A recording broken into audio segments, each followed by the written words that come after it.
final 7 o'clock game, we got James Madison, who's 4-0, traveling to UL Monroe, who's 3-1, off to one of their better starts really in program history. James Madison favored by 16 on ESPNU.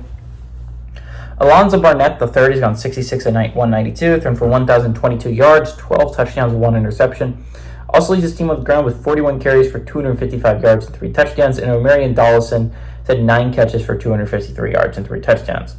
General Booty has gone 28 of 53, thrown for 241 yards, 1 touchdown, 2 interceptions. Ahmad Hardy had 70 carries for 297 yards and 3 touchdowns, and Javon Campbell's had 5 catches for 89 yards and a touchdown. These two teams have never played. It's a big game for James Madison, right? And it's important because you can't stumble, right? I'm not going to trash talk the Sun Belt. I think the Sun Belt's a solid conference. I think there's a lot of chances to slip up, right? Like, I think Georgia Southern is a scary team. I think Old Dominion, despite their record, is still a scary team. I think a team like App State, no matter what their record is going to be a scary football team to face. Like, for that, for sure. Like, it's like there's definitely opportunities to slip up. Like, Georgia State is a well-coached football team. There are a lot of opportunities to slip up. UL Monroe is playing solid football right now. But next week is the biggest game of the year, in my opinion, for James Madison. On Thursday, they play Coastal Carolina. That is probably their biggest threat in the Sun Belt. Coastal Carolina Chanticleers have 1 loss so far this year. It's to a Virginia team. Coastal Carolina has looked good basically the entire year. They have looked like arguably the second best team in the Sun Belt.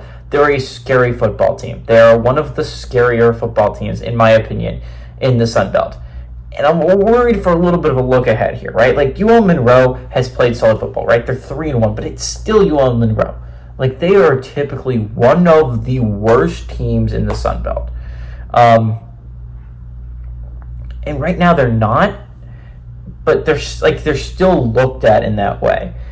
James Madison has a really hard game next week, and like, again, that's the game. Like, there is a large chance if you win that game, there's a very good chance you can win out, and you can maybe get that playoff spot if UNLV can pick up a loss, right?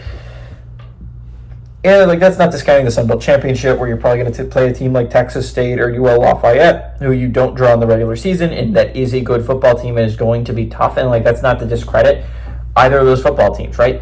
And that might be the hardest game you play all year. But like, in the regular season, Coastal Carolina, probably the biggest game you're going to play all year. It's next week. There's a chance for a little bit of a look ahead here.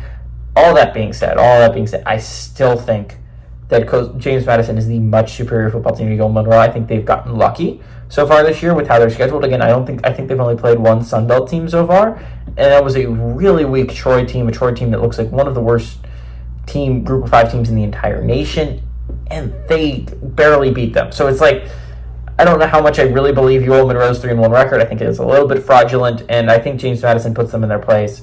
I like James Madison to go on the road and win and cover. You just have to be worried about that trap game a little bit.